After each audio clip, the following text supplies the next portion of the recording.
माझा संतोष देशमुख पार्ट 2 करणार होते असं वक्तव्य केले शिवराज दिवटे यांनी। मदतीला लोक धावून आले म्हणून मी वाचलो। बीडमध्ये मारहाणीत जखमी झालेल्या शिवराज दिवटेनं आपबीती सांगितली। शिवराज दिवटे मारहाण प्रकरणात 7 जणांना अटक करण्यात आली तर बीडच्या जलालपूर परिसरात शिवराज दिवटेला काठी आणि बेल्टनं बेदम मारहाण करण्यात आली होती। 10 ते 12 जणांच्या टोळक्याने दिवटेला बेदम मारहाण केली होती।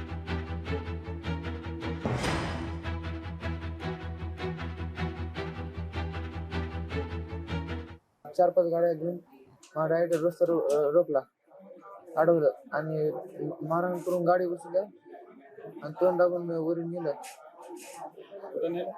त्या वरी रत्नेश्वरी डोंगराव।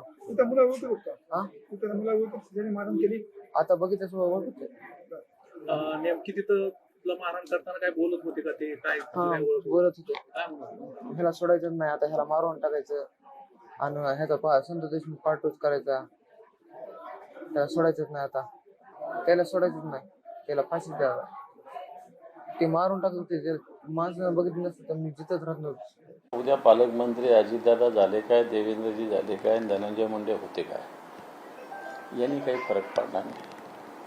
फरक तिथल्या यंत्रणेत झाला पाहिजे, तिथल्या खालच्या स्तरावरच्या, तिथल्या कॉन्स्टेबल पासून तर वरच्या, ठीक आहे SP आता नव्यानं आले, बऱ्यापैकी काम करतात, मान्य आहे, पण बाकीची जी यंत्रणा आहे एवढी मला असं वाटतं हे झालेली आहे तिथली, की त्यांना अशा पद्धतीनं जे लोक अशी गुंडागर्दी करतात याच्यात पोलीसच बऱ्याच ठिकाणी सहभागी आहे।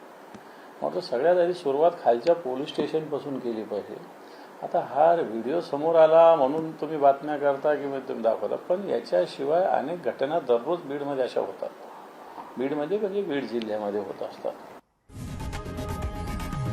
लोकशाही मराठी ऐका, पहा, जागरूक रहा।